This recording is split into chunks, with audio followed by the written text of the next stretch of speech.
Hola, bienvenidos. Esto es Radio Sefaradi y estas son las noticias. Las comenta Jorge. ¿Qué tal? ¿Qué tal, Alejandro? Vamos con los titulares del día. La banda terrorista vasca ETA declara su disolución definitiva.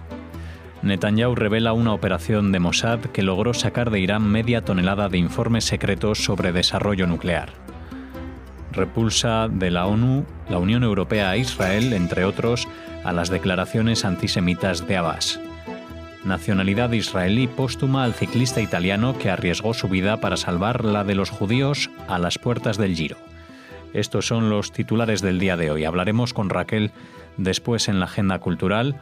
Ahora abrimos las noticias de hoy hablando de ETA, el grupo terrorista vasco-español que actuó durante casi 60 años. Ha comunicado su disolución definitiva un día después del envío de una carta con dicha información a instituciones y agentes políticos en la que señalan que el conflicto no comenzó con ETA y no termina con el final del recorrido de ETA y reconoce el sufrimiento provocado como consecuencia de su lucha. El viernes se celebrará con este fin un acto en la Villa Arnaga de Cambo, organizado por el Grupo Internacional de Contacto, el Foro Social Permanente y Bake Bidea, con representantes de varios partidos y organizaciones nacionalistas. Sí, esta noticia la traemos por su importancia, especialmente para quienes la lean o oigan desde fuera de España. Aquí la sensación no es tan sensacional, digamos. Primero porque la banda ahora declara que se disuelve, pero en realidad ha sido derrotada ya hace años, que no atenta, que no puede atentar. Ha sido una clara victoria, se podría decir, militar, que la ha dejado sin armas y lo más importante, sin financiación. Sus raíces más importantes están hace unos 20 y pico de años, cuando Francia dejó de ser un lugar de refugio para los etarras, cuando Francia comprendió que esto no era una lucha legal o por la reivindicación nacionalista, sino una banda terrorista. Y el segundo gran titular podría haber sido cuando se cambió la ley de partidos que establecía que no se iba, de alguna manera se evitó que la banda se financiara con fondos del Estado. Han hecho este anuncio, ya días antes se había dicho que iba a ser el día de hoy, etcétera. Mañana se hará un acto escenificado en Francia, en Arnaga de Cambo. Pero en realidad esto no cambia absolutamente nada. Primero porque el arrepentimiento, digamos, de la banda es muy relativo. Ya ven lo altanero que suena esto de decir de que el conflicto no comenzó ni termina ahora, que ellos en realidad es como que cierran una etapa y empiezan otra. Es como si esto hubiera sido, no sé, una etapa del Giro, ¿no?, de Italia. Estábamos hablando en los titulares de bicicleta. Esto no ha sido así. Han muerto casi 900 personas en todos estos años, 2.000 atentados. Y el gobierno ha dicho que va a seguir exactamente con la misma política que tenía hasta ahora. Va a seguir persiguiendo a los culpables. Hay todavía centenares de casos de asesinatos sin resolver, sin saber quiénes fueron los que apretaron el gatillo, etcétera, etcétera. Y por otra parte, tampoco la organización esta ha dicho que iba a entregar las armas o que va a entregar una lista de los zulos donde tiene escondidos todas las armas que les puedan quedar. Así que, por eso digo en el principio de mi comentario que estaba más dirigido a gente que vive fuera de España, porque los que vivimos aquí sabemos de la escasa relevancia, más allá de lo político interno para los nacionalistas del País Vasco, que son los únicos grupos políticos que van a ir a este acto que va a tener lugar el viernes en Francia. Ninguna fuerza que no sea nacionalista vasca va a estar presente ahí. van a estar la gente de Bildu, la gente de Podemos, que sí, para esta ocasión se van a disfrazar de nacionalistas, aunque, por ejemplo, en el caso catalán dicen que no lo son. Van a estar la gente del Partido Nacionalista Vasco, pero no de los otros partidos de centro, de izquierda y de derecha que existen en España. El primer ministro israelí, Benjamin Netanyahu, reveló un extraordinario golpe de la agencia de inteligencia Mossad que pone de relieve la capacidad operativa del servicio secreto, pero no presenta evidencias de que Irán haya violado el acuerdo nuclear firmado en 2015 ni brinda nueva luz sobre el programa atómico antes de la firma del pacto. Tal como destacó Netanyahu, los funcionarios iraníes mintieron cuando dijeron que su país nunca planeó fabricar armas nucleares ni tampoco pensó en colocarlas en misiles balísticos. La presentación desveló los detalles del programa de armas nucleares de Irán, denominado Ahmad, la identidad de su director, Mohsen Fakhrizadeh, los planes iraníes de colocar una ojiva nuclear en un misil balístico Shahab-3 y confirmó las sospechas de que los esfuerzos para crear una bomba atómica continuaron después de que el proyecto Ahmad fuera cerrado en 2003. Los agentes del Mossad localizaron el depósito secreto donde estaban escondidos los archivos nucleares, irrumpieron en la instalación y se llevaron media tonelada de documentos clasificados y lograron introducirlos en Israel esa misma noche.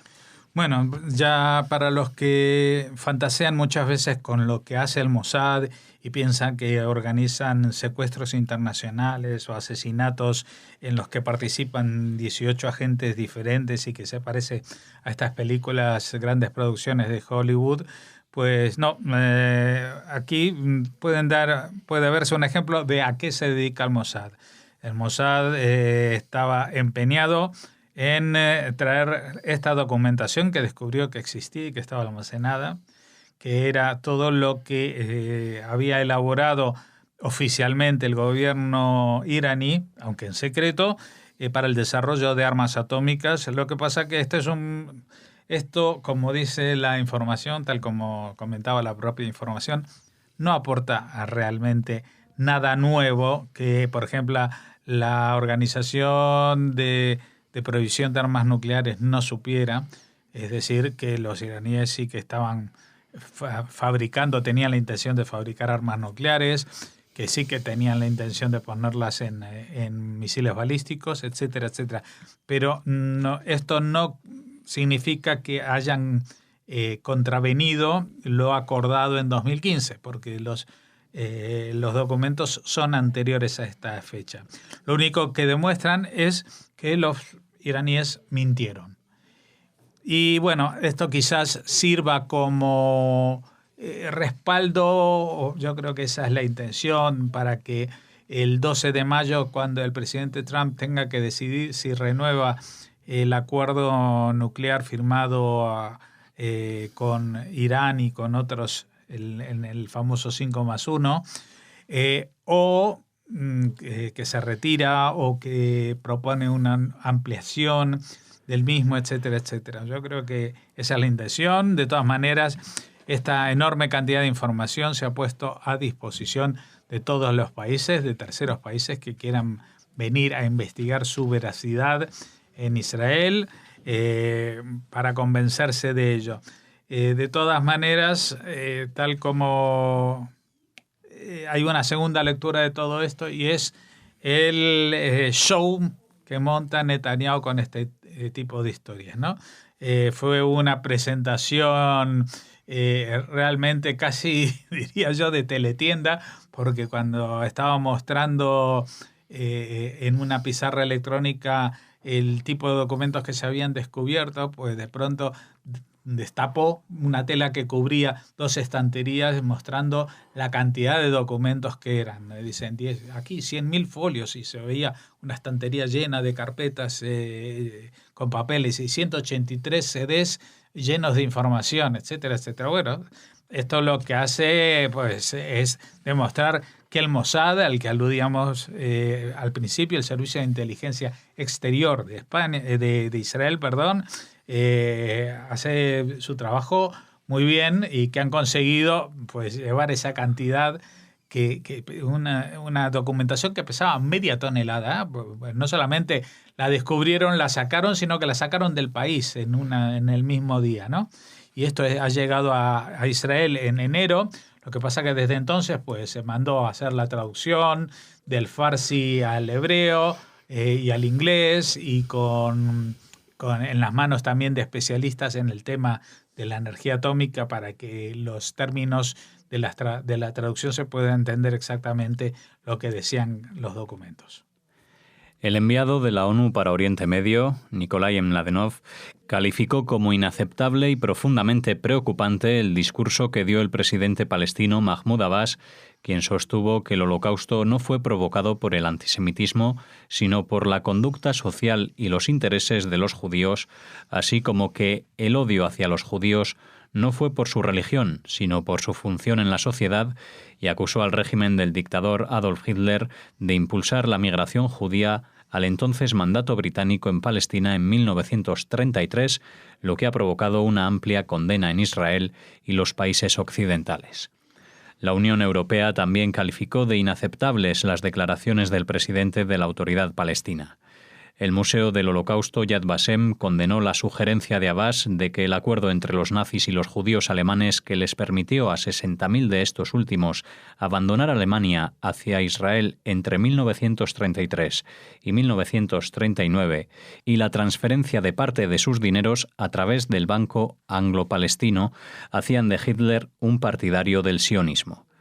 El primer ministro, Benjamin Netanyahu, destacó que estas declaraciones son una muestra del antisemitismo y el negacionismo del presidente de la Autoridad Palestina.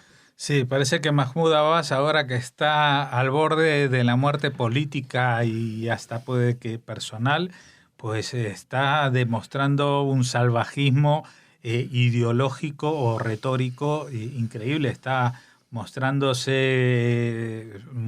antisemitismo sin tapujos.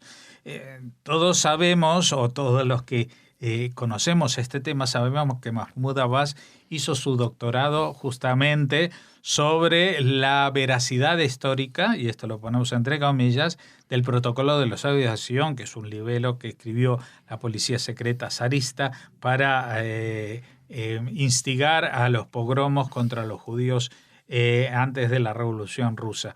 Pues Mahmoud Abbas dice que todo lo que está escrito en ese libelo es más o menos sagrado.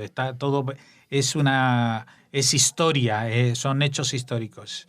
Y ahora se descuelga con que el tema del Holocausto, pues el problema no fue por la religión, sino porque dentro de la sociedad actuaban en función de sus intereses económicos, es decir, está acusándolo de lo mismo que acusaba Hitler a los judíos. O sea, es increíble. Y a Hitler dice que es responsable de impulsar la migración judía en esos primeros años antes de la Segunda Guerra Mundial, desde el año 33 al 39, a Palestina. Y esto lo ha dicho que Hitler era un sionista.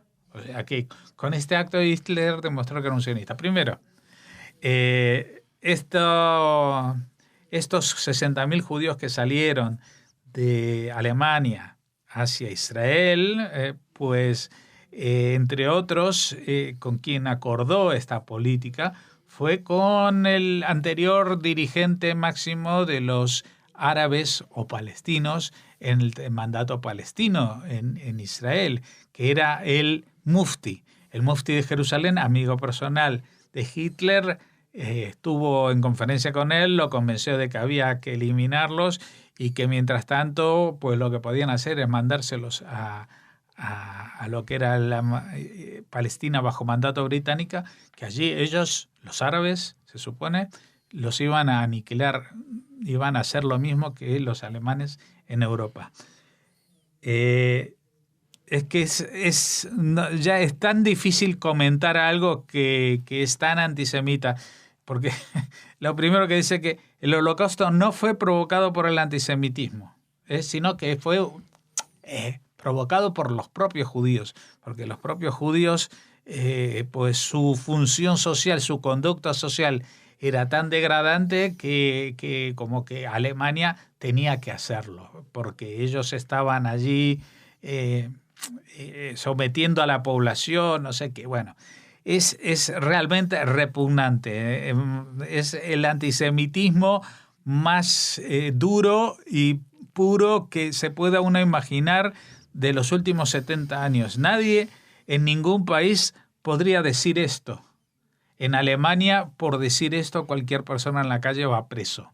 Mahmoud Abbas lo dice desde la dirección, desde el mando, desde la gobernación y representación del pueblo palestino y desde lo que los demás dirigentes del mundo consideran la voz moderada de los palestinos. Si esto es la voz moderada, ahora se puede entender por qué es tan difícil llegar a una negociación de paz con alguien que simplemente justifica el holocausto y que lo explica en base a tramas secretas e internas de los propios judíos conchavados con Hitler.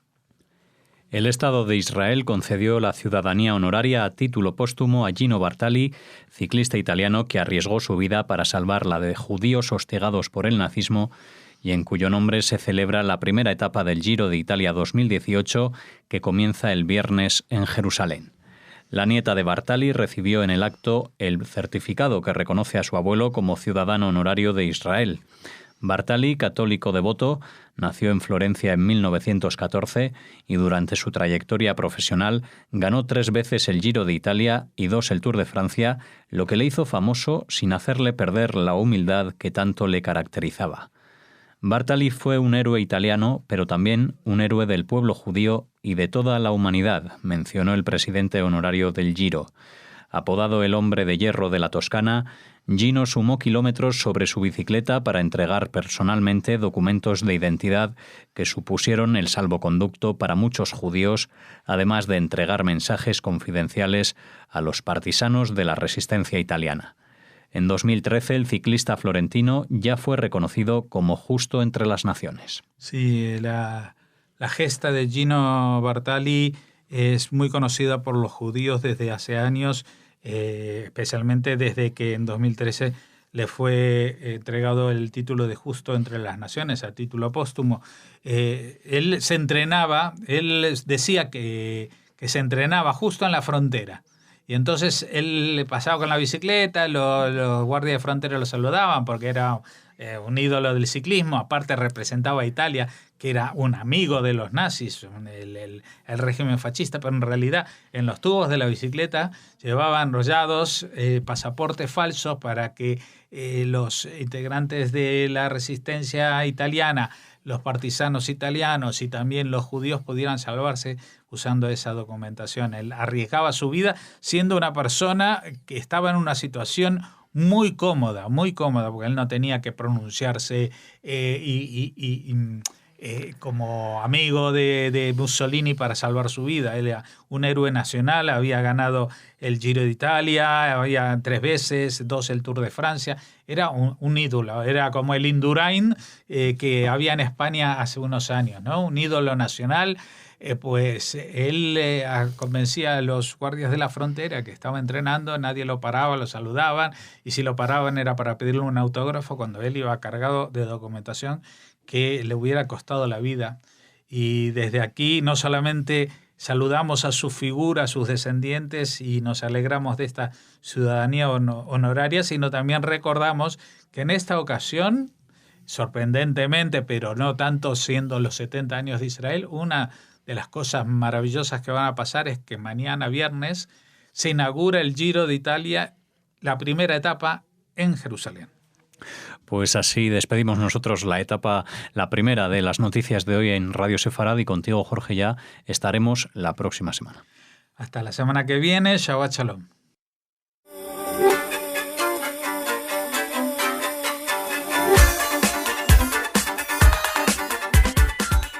Entramos ahora en la segunda etapa de estas noticias de hoy y lo hacemos con Raquel, que está de vuelta. Hola Alex, hola a todos. Bueno, cuéntanos qué tienes preparado. Pues mira, como vuelvo, no traigo una recomendación literaria, sino dos. Muy bien, ¿qué te parece? perfecto, estupendo. Empezamos con la primera, que es una recomendación literaria, como les decimos, pero además una gran noticia para la cultura judía y la cultura en nuestro país. Y es que Sórdica Editorial publica la novela La danza de los demonios de Esther Singer Kreitman, la hermana de Bashevis y de Israel. Son 3. Yehoshua, sí, son 3.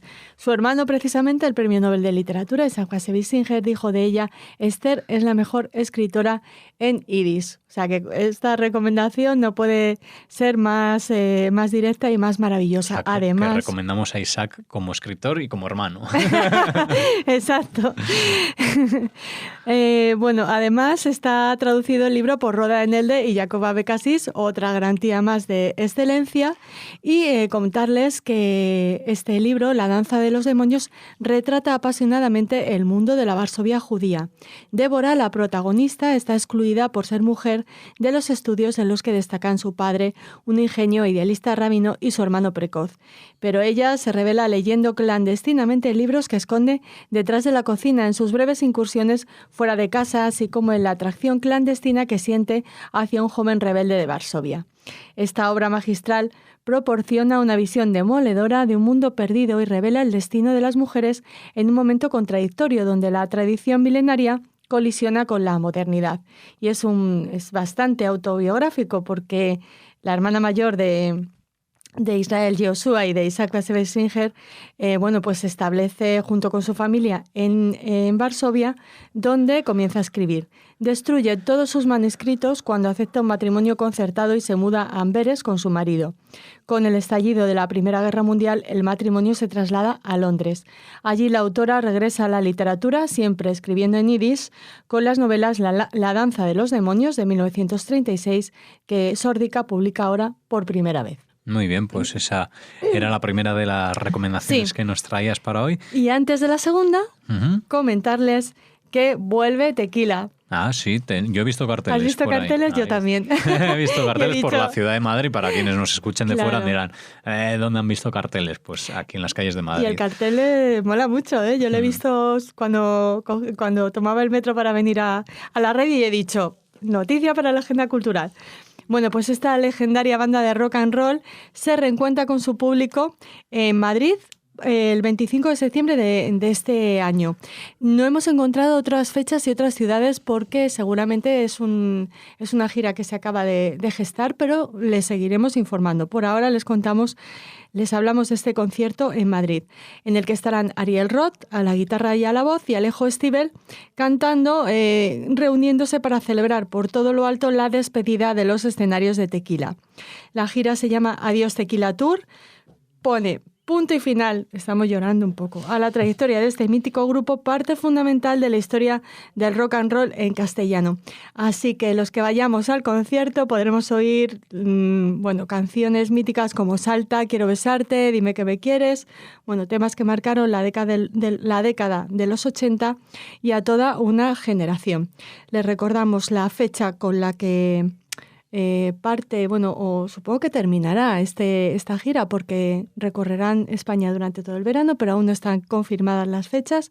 Pero les recordamos, el martes 25 de Madrid, en el Within Center, podremos disfrutar de la música y de la genialidad de Tequila.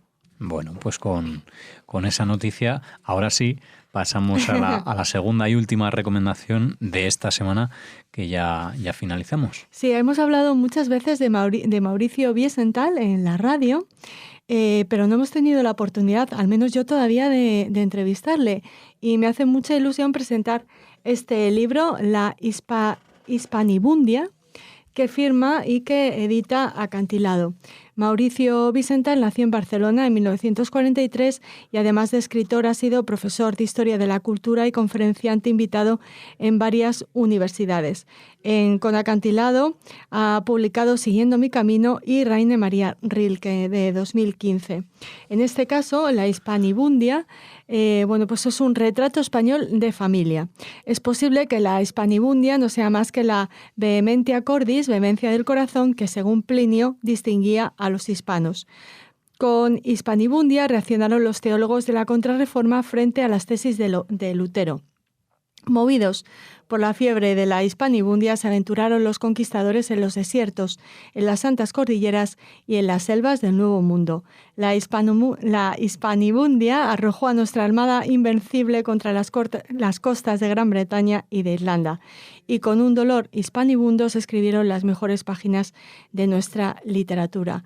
Mauricio Wiesenthal trata de aportar su grano de arena para comprender esa compleja realidad que se ha ido configurando a lo largo de los siglos y de la que, para bien o para mal, formamos parte y somos herederos. Muy bien. Así que hablaremos de Hispanibundia con Mauricio Wiesenthal. Pues esperamos que así lo haga, Raquel. Nosotros nos despedimos de todos ustedes ya hasta las noticias de los lunes y les deseamos un Shabbat Shalom con esa primera etapa del Giro de Italia que comienza en Jerusalén este año. Bueno, Shabbat Shalom y hasta las noticias de los lunes.